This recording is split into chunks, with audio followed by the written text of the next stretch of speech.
Basically लहानपणापासूनच अभ्यासाची आवड होती आणि त्यामुळं इंजिनिअरिंग करत असताना मला कुठेही असं अडचणी आल्या नाहीत ज्या की इतरांना समजा शैक्षणिक अडचणी येऊ शकतात.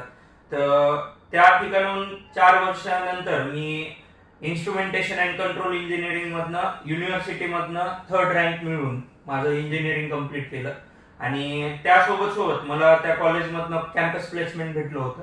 ते कॅम्पस प्लेसमेंट मधनं मी रतन इंडिया पॉवर, जे की अगोदर इंडिया बुल्स पॉवर म्हणून ओळखलं जायचं, त्या कंपनीमध्ये as a engineer operation and maintenance म्हणून माझा जॉब मी सुरू केला. परंतु नंतर मला असं वाटलं की आपण जॉब करताना आणखीन आपलं हायर एज्युकेशन घ्यायला पाहिजे.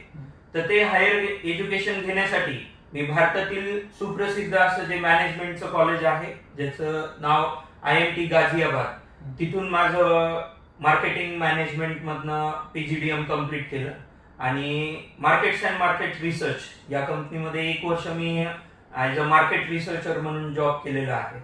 त्यानंतर मी शैक्षणिक क्षेत्रात आलो.